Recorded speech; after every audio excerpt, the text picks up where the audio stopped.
اس دنیا میں بے شمار انسان آباد ہیں، بہت سارے ممالک ہیں، لاتعداد بستیاں ہیں اور مختلف سوچوں کے، مختلف مذاہب کے لوگ بستے ہیں۔ کوئی کسی چیز کا انکار کرتا ہے تو کوئی کسی چیز کا انکار کرتا ہے۔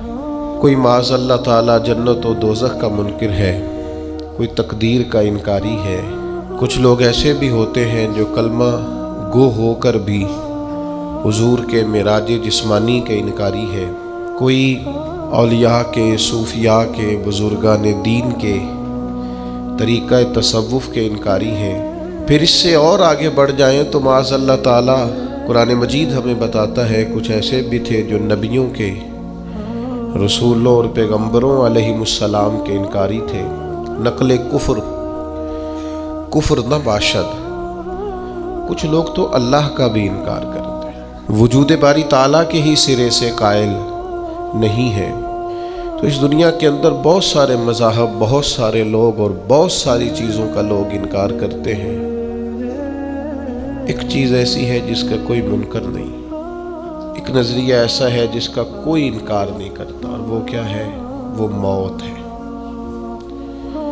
کوئی کسی مذہب سے تعلق رکھتا ہو، کسی گروہ سے تعلق رکھتا ہو، کسی فرقے سے تعلق رکھتا ہو، کسی بستی، کسی ملک، کسی جگہ کا رہنے والا ہو، اس بات کا قائل ہے کہ بہرحال موت آئے گی، بہرحال دنیا سے جانا ہے، بہرحال ایک دن گلشن حیات کو سمیٹنا ہے۔ کوئی امیر ہو تب بھی، غریب ہو تب بھی، دانا ہو تب بھی اور نادان ہو تب بھی، عمل کرنے والا ہو تب بھی، بے عمل ہو تب، غیر معروف ہو تب بھی، اور اس کے نام کا زمانے میں ڈنکا بجتا ہو تب بھی، بہرحال دنیا سے جانا ہے، بہرحال رخت سفر باندھنا ہے، بہرحال ایک دن سارا کچھ سمیٹنا ہے۔ لیکن ایک تھوڑا سا فرق ہے، کافر کہتا ہے مریں گے تو فنا ہو جائیں گے، اور مومن کہتا ہے کہ اصل زندگی ہی مرنے کے بعد شروع ہوگی۔ ابھی تو ہم کتاب کا مقدمہ دیکھ رہے ہیں۔ ایک کتاب ہوتی ہے پوری، ایک شروع میں اس کا مقدمہ ہوتا ہے کہ اس کتاب کے اندر ہم یہ ثابت کرنا چاہ رہے ہیں۔ ابھی تو یہ جو زندگی ہے یہ مقدمہ ہے اس زندگی کا جو اللہ تعالیٰ جنت میں انسان کو دائمی، ابدی اور ہمیشہ کی زندگی عطا فرمانے والا ہے۔ عام لفظ ہم نے سنا اور زبان زد خاص و عام ہے یہ جملہ کہ دنیا آخرت کی کھیتی ہے، فصل کاٹیں گے وہاں جائیں گے۔ دنیا میں تو آئے ہیں اعمال کرنے کے لیے، اپنے اپنے حصے کا کام کرنے کے لیے۔ اچھا کمال یہ ہے کہ جس نے دنیا بنائی ہے نا، جو خالق ہے، جو مالک ہے، جو رازق ہے، وہ ایک ترتیب سے چیزوں کو تخلیق کرتا ہے نا، پہلے دادا، پھر بیٹا، پھر اس کے بعد پوتا۔ اس نے مرتب کیا نا چیزوں کو، پہلے کیا بنایا اور بعد میں کیا بنایا، ایک ترتیب ہے نا۔ بنانے والا کہتا ہے کہ الذی خلق الموت والحیات، میں نے موت پہلے بنائی ہے، زندگی، یہ ترتیب دیکھیے بنانے کی۔ الذی خلق الموت والحیات لیبلوکم ایکم احسن عملا، وہ ذات جس نے موت اور حیات کو پیدا کیا تاکہ پتہ چلے تم میں اچھے عمل کون کرتا ہے۔ بنانے والے نے بنائی ہی موت پہلے ہے۔ کبھی ہمارے دیہاتوں میں کوئی بیٹا الگ ہوتا تھا یا ویسے کہیں کسی کا مکان تبدیل کرنے کا ارادہ ہوتا تھا تو گھر کے بڑے بوڑھے ایک لفظ بولتے تھے۔ اب تو لوگ موت کا لفظ بھی ادا نہیں کرتے، ڈرتے ہیں، خوف کھاتے ہیں۔ کوئی موت کی بات کرے تو کہتے ہیں اچھی بات کرو۔ بھئی موت سے زیادہ اچھی بات کون سی ہو سکتی ہے؟ یہی تو وہ ایک چیز ہے، ایک پل ہے جس سے گزریں گے تو اللہ کی بارگاہ میں حاضر ہوں گے اور مدینے والے محبوب کی زیارت کریں گے۔ تو آپ کہہ رہے ہیں کہ جناب اچھی بات کریں۔ پرانے بڑے بوڑھے بزرگ جب کوئی نیا مکان خریدتے تھے یا کسی نئی جگہ شفٹ ہوتے تھے تو کہتے تھے گلی ایسی ہونی چاہیے کہ مرنے والے کی چارپائی تو گزر سکے، جانے والے کی میت تو گزرے۔ اچھا بھائی مکان تو زندگی کے لیے لیا جا رہا ہے، گھر تو زندگی کے ایام گزارنے کے لیے لیا جا رہا ہے، آپ موت کی بات کر رہے ہیں۔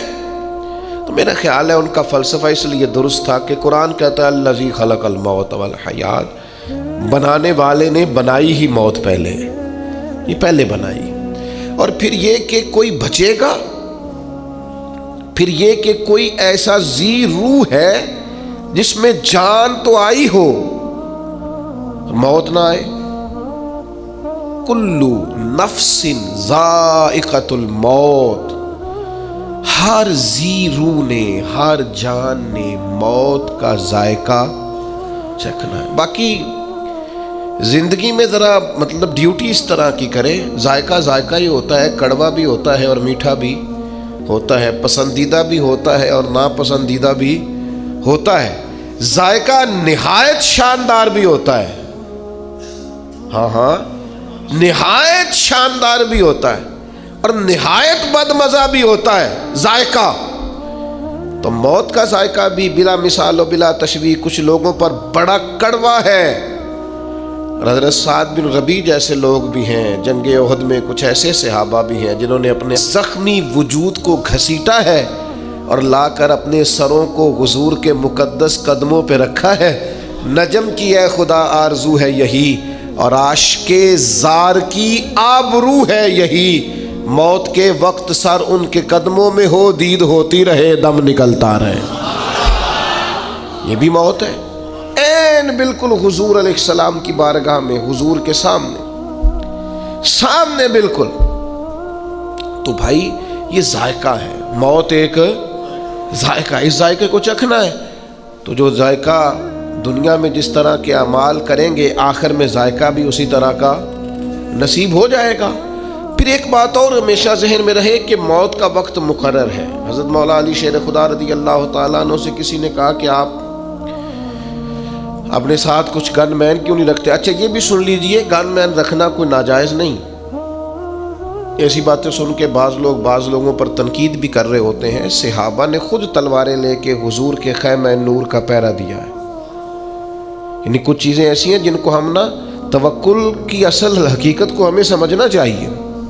صحابہ نے خود حضور کے جب بہت زیادہ خطرہ بڑھ گیا یہودیوں کی طرف سے، تو حضرت مولا علی تلوار لے کر حضور کے خیمے کے باہر بیٹھا کرتے۔ حضرت سعد بن ابی وقاص نے پہرا دیا۔ اگر کسی شخص کو کچھ ایسے مسائل ہو تو اس کے لیے یہ ناجائز نہیں۔ ہاں شوق بعض لوگوں کو بہت ہو گیا ہے کہ میرے ارد گرد گن مین ہو، تو یہ شوق ٹھیک بہرحال نہیں ہے، یہ تصنع ہے، دکھاوا ہے۔ لیکن حضرت مولا علی شیر خدا نے ایک اور فلسفے میں موت کی حقیقت کو کھول کر بیان کیا۔ کسی نے کہا کہ آپ کو بہت خطرہ ہے تو آپ کچھ حارسین ساتھ رکھ لیں، کچھ سپاہی ہونے چاہیے تلواریں لیے۔ تو مولا کائنات رضی اللہ تعالیٰ عنہ جانتے تھے کہ قرآن حکیم نے فرما دیا ہے سورہ اعراف کے اندر کہ ہر گروہ کا ایک وعدہ ہے، اور جب موت کا وقت آئے گا نہ ایک گھڑی آگے ہوگی نہ اور ایک ساتھ پیچھے ہوگی۔ تو مولا کائنات رضی اللہ تعالیٰ عنہ قرآن حکیم کے اس ارشاد کی روشنی میں فرمانے لگے تم مجھے کہتے ہو محافظ رکھ لو، موت خود سب سے بڑی محافظ ہے، وقت سے پہلے آتی نہیں۔ اللہ نے طے کر دیا ہے کہ جب آئے گی نہ ایک ساتھ آگے ہوگی نہ ایک ساتھ، یہ اپنے وقت پر آئے گی، اس کا ٹائم مقرر ہے، اپنے وقت پر طے شدہ وقت پر موت بہرحال آئے گی، اور یہ آئے گی اور اپنا کام بھی دکھا، اور پھر اس کا وقت بھی مقرر ہے اور جگہ بھی مقرر ہے۔ دعا کرو نا مدینے میں آ جائے، بیت اللہ شریف کے سامنے آ جائے، یہ کرم ہو جائے نا۔ حضرت عمر رضی اللہ تعالیٰ عنہ دعا مانگتے اور اکثر فرماتے اے اللہ ایک تو موت شہادت کی عطا فرما، اور دوسری موت حضور کے شہر میں عطا فرما۔ بڑا مذاق بناتے ہیں بعض چیزوں کا لوگ، آپ کسی کے دعا مانگنے پر اعتراض کر رہے ہیں۔ کچھ اخلاقیات بھی ہوتی ہیں، آپ کے ہاتھ میں اگر کچھ چیز آ گئی ہے رائے کا اظہار کرنے کے لیے تو کچھ اخلاقی جذبات بھی ہوتے ہیں، ٹھیک ہے کوئی بات قابل تنقید ہے تو آپ تنقید کریں، لیکن ایک شخص نے شہادت کی دعا مانگی آپ نے تنقید کر ڈالی۔ سیدنا فاروق اعظم نماز پڑھا رہے ہیں، میدان جنگ میں نہیں ہیں، مسجد میں ہیں، جماعت ہو رہی، نماز پڑھائی اور اس میں دعا مانگ رہے ہیں، اے اللہ، اور یہ بخاری میں موجود، اللہم ارزقنی شہادتا فی سبیلک، اللہ مجھے اپنے رستے میں شہادت کی موت دے۔ تو اب کسی نے نہیں کہا کہ آپ مدینے سے نکلیے، باہر جائیے، جہاد کیجئے، شہادت ملے گی۔ حضرت عمر تو ساتھ مشروط کر رہے ہیں، عرض کر رہے ہیں مالک اگر کرم ہو جائے، اس دعا میں ساتھ شامل کر رہے ہیں کہ مجھے باہر نہیں جانا، اللہ موت بھی اپنے نبی کے شہر میں عطا فرما۔ یہ جملے تو بخاری میں ہیں، شارحین حدیث نے لکھا ہے، ان کی اپنی صاحبزادی جو ام المومنین ہے سیدہ حفصہ رضی اللہ تعالیٰ عنہا، وہ عرض گزار ہوئیں، عرض کرنے لگی امیر المومنین مدینہ منورہ میں تو کوئی ایسی جنگ نہیں ہو رہی اور آپ مدینے میں شہادت مانگ رہے ہیں، تو یہ ہے عمر۔ فرمانے لگے بیٹا جب رب چاہے نا تو پھر شہادت اس شہر میں بھی نصیب ہو سکتی ہے۔ پھر حضرت عمر پر نماز پڑھاتے ہی حملہ ہوا، انہیں شہادت بھی ملی، حضور کی مسجد نبوی میں ملی، حضور کے شہر نور میں ملی، اس دعا کو لوگوں نے قبول ہوتے دیکھا، اور کرم بالائے کرم یہ ہے کہ انہیں دفن ہونے کے لیے جگہ گنبد خضرا میں نصیب ہوئی۔ یہ کرم بالائے کرم دیکھو، آخری ویلے میریاں اکھیاں راہ تکنا ہے تیرا، تیرا تے سجنا کچھ بھی نہیں جانا، گر جے پا جائیں پھیرا، جے تو سر تے آن کھلووے نا تے چلو پردہ رہ جائے میرا، تے سوکھا نکلے ساوے ظہوری جے ویخ لواں رخ تیرا۔ اگر ایسا کرم ہو جائے تو پھر بڑی بات ہے، کرم ہو جائے ایسا تو ہو گیا، جناب عمر کی دعا مقبول ہوئی۔ تو جس طرح موت کا وقت مقرر ہے، اسی طرح موت کی جگہ بھی مقرر ہے۔ وہ بڑی معروف روایت ہے مصنف ابن ابی شیبہ میں، ابن ابی شیبہ کہتے ہیں کہ حضرت سلیمان علیہ السلام کے پاس ایک نوجوان بیٹھا تھا، تو وہ لکھتے ہیں کہ حضرت اسرائیل علیہ السلام حاضر ہوئے اور بڑا گھور گھور کے اس نوجوان کی طرف دیکھا، وہ کہاں فلسطین کے علاقے میں بیٹھے۔ تھوڑی دیر کے بعد حضرت اسرائیل علیہ السلام تشریف لے گئے، تو جناب سلیمان علیہ السلام سے وہ نوجوان کہنے لگا یہ کون تھے جو مجھے گھور رہے تھے؟ فرمایا جناب اسرائیل ہیں۔ کہنے لگا حضور مجھے تو ڈر لگنے لگا، ہوا کو حکم نہیں دیتے مجھے سرزمین ہند میں پہنچا دے؟ وہ کہاں سے چلے، ہواؤں کے دوش پر سوار ہو کے یہاں پہنچے۔ کچھ دنوں کے بعد حضرت اسرائیل پھر حاضر ہوئے، جناب سلیمان علیہ السلام نے کہا میرے دوست کو بڑا گھور کے دیکھتے تھے۔ عرض کی حضور بڑا پریشان تھا، دل میں خیال آتا تھا حکم تو یہ ہے کہ ہند میں روح قبض کرنا، اور یہ فلسطین میں بیٹھا ہے اور مجھے اگلی روح اس کی قبض کرنی ہے۔ تو حضرت سلیمان کہنے لگے یہ حکمت ہے نا مالک کی غالب آئی، جہاں اس کا وقت تھا وہیں جانے کی اس نے خواہش ظاہر کر دی، اور وہ سینکڑوں اور ہزاروں میلوں کا سفر ہوا کے دوش پر سوار ہو کے وہاں پہنچ گیا۔ عزیز دوستو، وقت بھی مقرر ہے اور جگہ بھی۔ ہاں ایک بات ضرور ذہن میں رکھیں کہ بہرحال کچھ لوگ ایسے ہیں جو موت سے ڈرتے ہیں، زیادہ تر وہ لوگ موت سے ڈرتے ہیں جن کے پاس سہولیات زیادہ ہیں، زندگی آسودہ ہے، جنہوں نے بہت ساری آسانیاں اپنے ڈرائنگ روم میں جمع کر لی ہیں، بہت اپنے ماحول کو انہوں نے آرام دہ کر لیا ہے، وہ موت سے بہت زیادہ خوف کھاتے ہیں، وہ ڈرتے ہیں۔ موت کا ڈر انسان کو بزدل بنا دیتا ہے۔ ایک دفعہ بھی زندگی میں کلمہ حق نہیں کہہ سکتا بندہ، وہ کچھ لمحوں کے لیے بھی احقاق حق کے لیے کھڑا نہیں ہو پاتا۔ موت کا خوف لوگوں کو رات کی نیند ان کی لے جاتا ہے، موت کا ڈر وہ اس طرح سے انسان کے گرد شور کرتا ہے جیسے کوئی سانپ پھنکار رہا ہو۔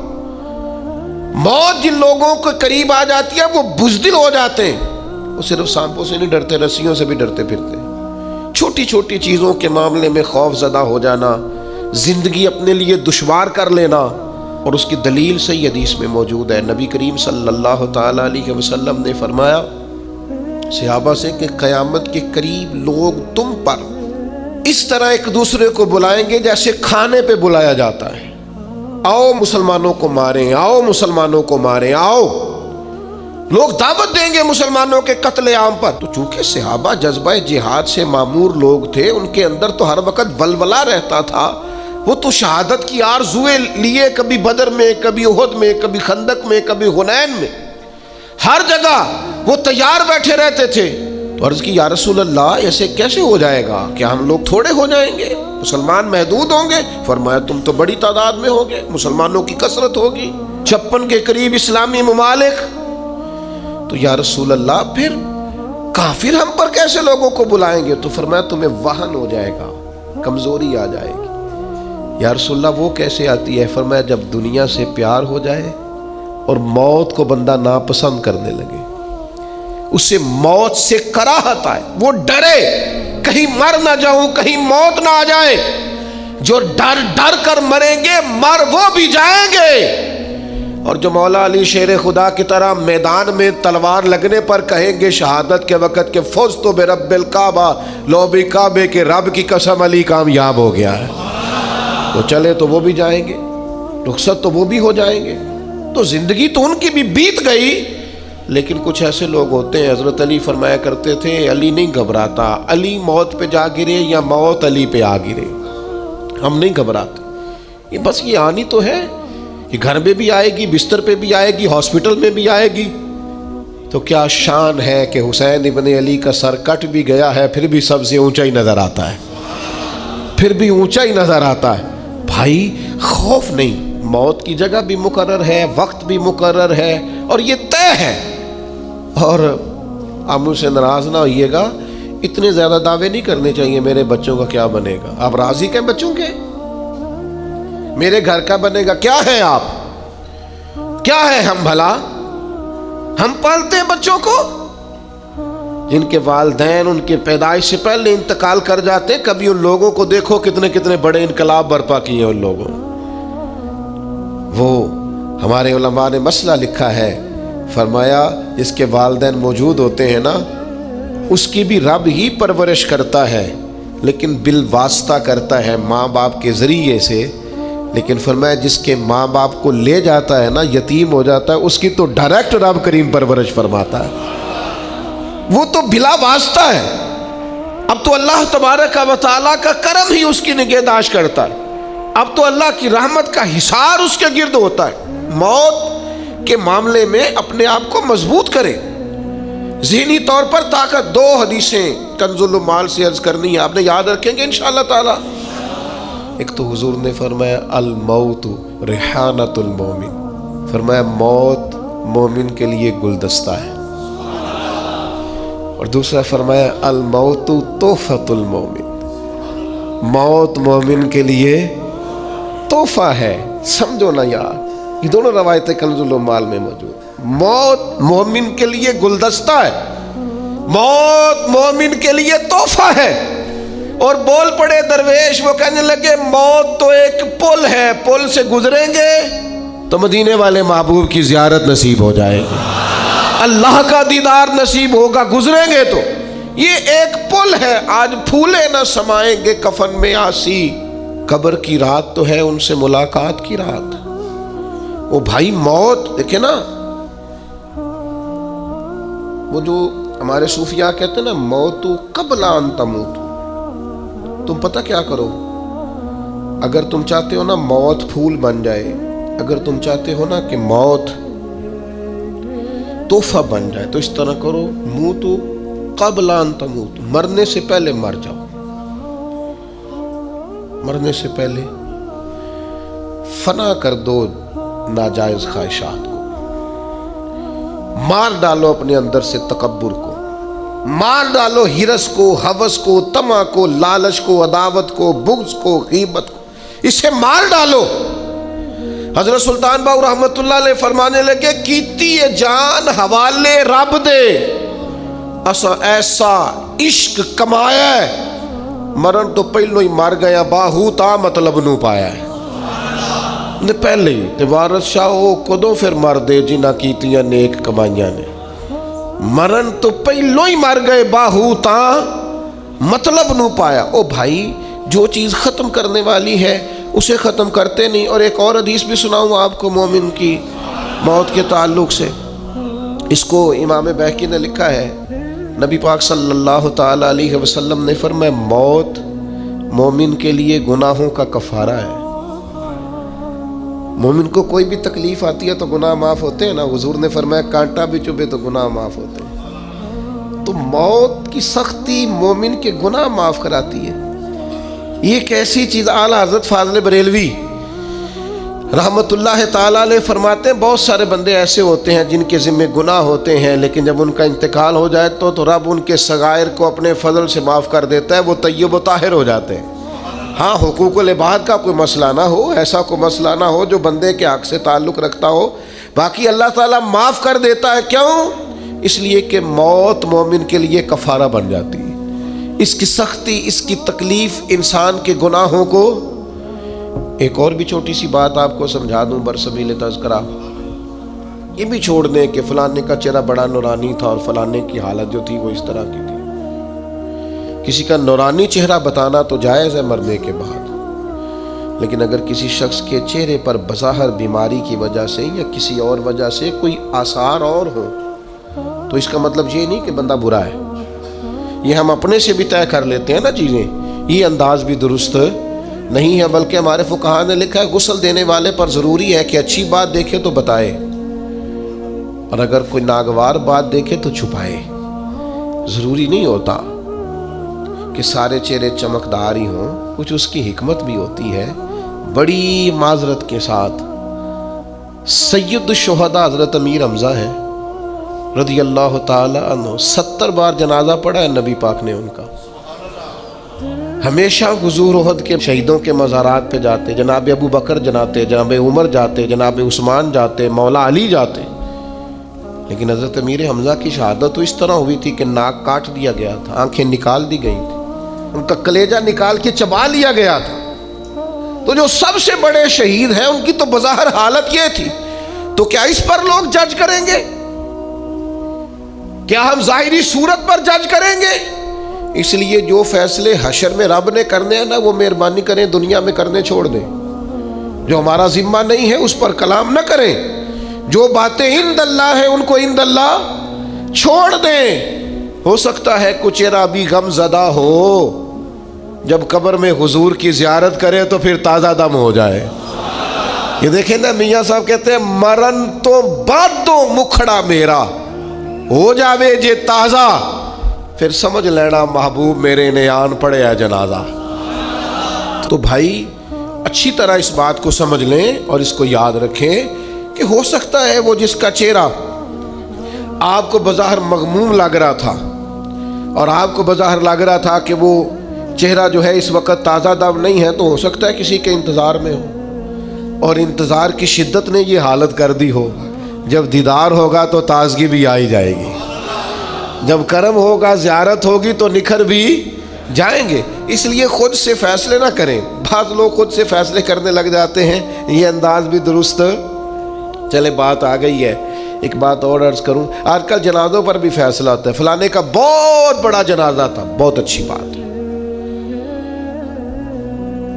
لیکن اگر جنازے بھی لوگ تعلقات کی بنیاد پہ پڑھیں اور امیروں کے بڑے ہو جائیں اور غریبوں کے چھوٹے ہو جائیں, تو فقط جنازوں پر تو فیصلہ نہیں نہ ہوگا. صحابہ میں عظیم ترین ہستی ہے حضرت ابو ذر غفاری کی بیٹی. ان کا بیٹا حضور کے اونٹ چراتا, بیوی سے کہا نبی پاک کی ازواج کی خدمت کرنا, خود حضور کی مسجد میں جھاڑو دیتے. میرے نبی پاک نے فرمایا زمین کے اوپر آسمان کے نیچے میرے ابو ذر غفاری سے سچا بندہ کوئی نہیں. جنازہ 5 لوگوں نے پڑھا ہے. جاؤ ایسی کسے دیکھو جی نہیں جلاکتے.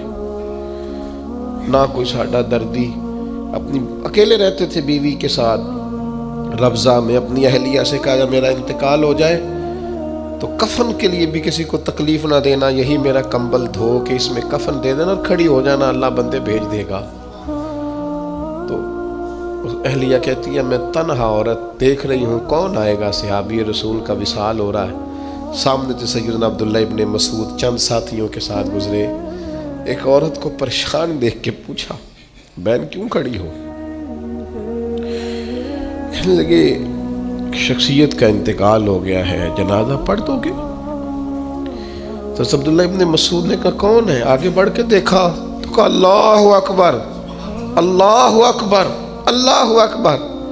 پھر آگے بڑھ کے حضرت عبداللہ ابن مسعود پیشانی کو چوما اور کہا یار تو وہ ہے جس سے ہمیشہ رسول پاک راضی رہے۔ 5 لوگوں نے جنازہ پڑھا۔ غریبوں کے جنازے چھوٹے ہوں تو اس کا مطلب ہے ان کا اعزاز کوئی نہیں نا۔ جس طرح کسی امیر کی قبر میں مدینے والے محبوب کرم نوازی فرماتے ہیں، ہو سکتا ہے غریبوں پر اس سے بڑھ کر مہربانی ہوتی ہو، لہذا مہربانی کریں۔ جو فیصلے قیامت کو ہونے جا رہے ہیں ان فیصلوں کو دنیا میں طے کرنے کی کبھی بھی کوشش نہ کریں، وہ چھوڑ دیں انداللہ، صبح قیامت کیا چیزیں طے ہوتی۔ ایک اور بھی گزارش ہے، موت کو میں نے آپ کو بتایا تحفہ بھی کہا گیا، گلدستہ بھی کہا گیا، موت کی سختیاں بھی بیان کی گئیں۔ نبی پاک نے یہ بھی بیان فرمایا کہ لذتوں کو ختم کرنے والی موت کو یاد رکھو۔ یہ ساری باتیں اپنی اپنی جگہ پر درست ہے، لیکن مصیبتوں سے گھبرا کر موت کی تمنا کرنا منع ہے۔ کوئی شخص کہہ سکتا ہے کہ میں اپنی مرضی سے دنیا میں آیا ہوں؟ جب اپنی مرضی سے آئے نہیں تو اپنی مرضی سے جانا بھی نہیں۔ جب اس نے چاہا دنیا میں بھیجا، جب چاہے گا دنیا سے لے جائے گا۔ تو بھائی موت کی تمنا کرنا یا دعا کرنا یا مصیبتوں سے، یہ ہمارے دیہات میں بعض لوگ ہوتے ہیں، وہ ذرا سی لڑائی ہوتی ہے تو میں مر جاؤں گا اور اللہ کرے میں مر جاؤں، اور اللہ کو چھوڑیں یار، یہ جائز ہی نہیں ہے آپ کے لیے، آپ کیا ایسی بات کر رہے ہیں؟ نبی پاک صلی اللہ تعالی علیہ وسلم نے منع کیا۔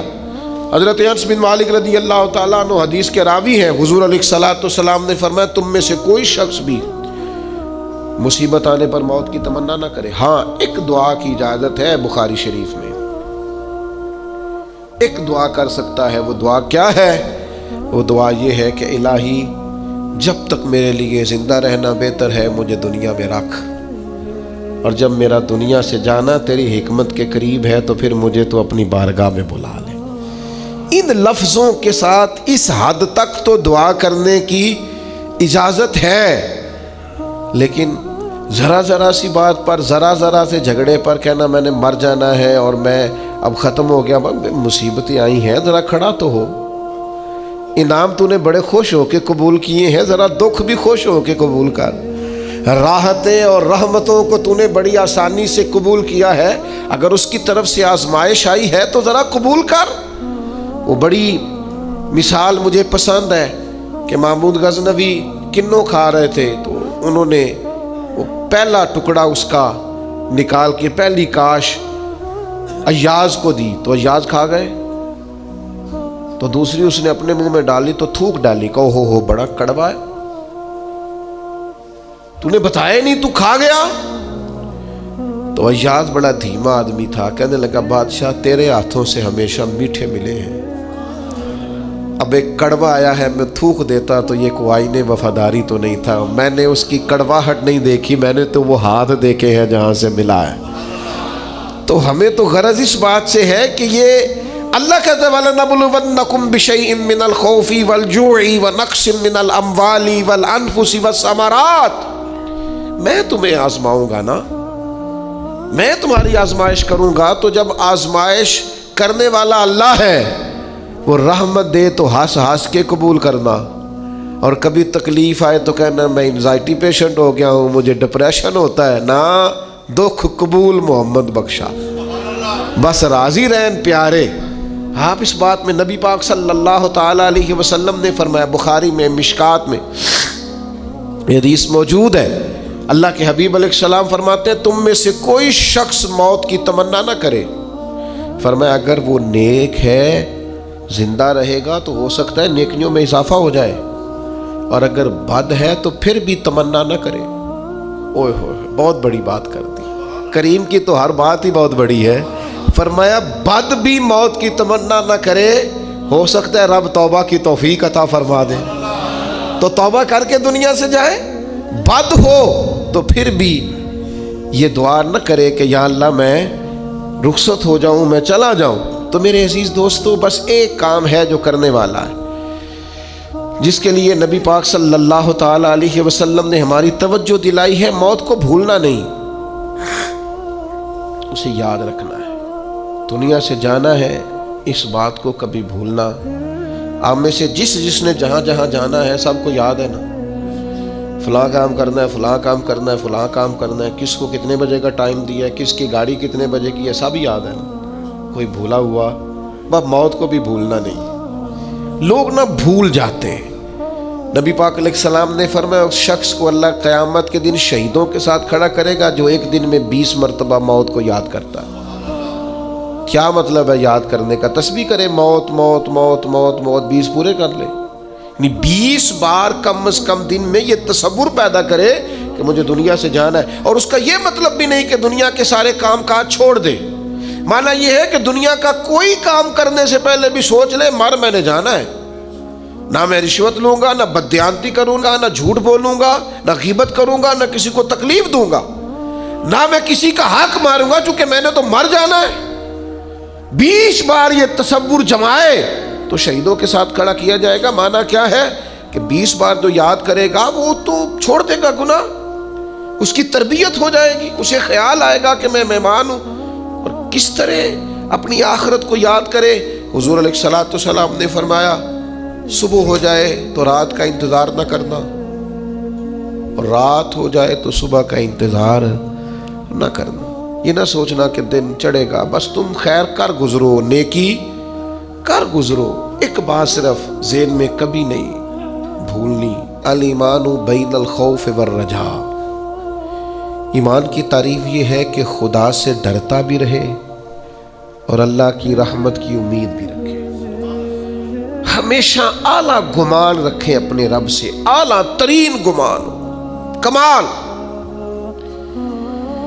حضرت سیدنا انس بن مالک رضی اللہ تعالیٰ عنہ بیان کرتے ہیں، امام ابن ماجہ نے اس کو نقل کیا ہے، فرماتے ہیں کہ نبی پاک علیہ السلام ایک بیمار کی تیمارداری کے لیے تشریف لے گئے تو حضور نے فرمایا بھئی تیری کیفیت کیا ہے؟ اس نے کہا حضور اپنے گناہوں سے ڈرتا ہوں اور اپنے رب کی رحمت کی امید بھی بڑی ہے کہ وہ کریم بڑا ہے، معاف کر دے گا۔ بیمار تھے، علیل تھے،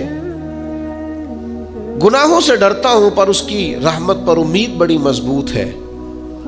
تو حضور وہاں سے نکل رہے تھے تو صحابہ کرام علیہم رضوان سے فرما رہے تھے یہ جس بات کی امید رکھتا ہے نا وہ بات اسے ضرور ملے گی، یعنی اللہ تعالیٰ اس پر رحمت فرمائے گا۔ اور حضور فرمانے لگے جس چیز سے ڈر رہا ہے نا اس سے محفوظ رہے گا، یعنی اسے ڈر ہے نا کہ گناہوں پر سزا ملے گی تو انشاءاللہ یہ اس سے۔ میرے عزیزو اپنی موت کو یاد رکھنا ہے، اپنی آخرت کی تیاری کر کے رکھنی، اور وہ تیاری رازدار قسم کی ہو۔ وہ تیاری لوگوں کو نہیں بتانی کہ میں سویرے سحری میں اٹھتا ہوں اور میں نفل پڑھتا ہوں اور 14 عمرے کر چکا ہوں، شکر ہے اللہ نے 3 دفعہ آج پہ بلایا ہے۔ یہ لوگوں یہ تیاری ہے آخرت کی، یہ بتانی نہیں کسی کو۔ ان اللہ جو معاملات ہیں ان میں تیار رہیں، ذہنی طور پر، فکری طور پر، اور کوئی مطلب اس کا نہیں ہے کہ سارے کاروبار حیات چھوڑ کے مسجد میں بیٹھ جائیں۔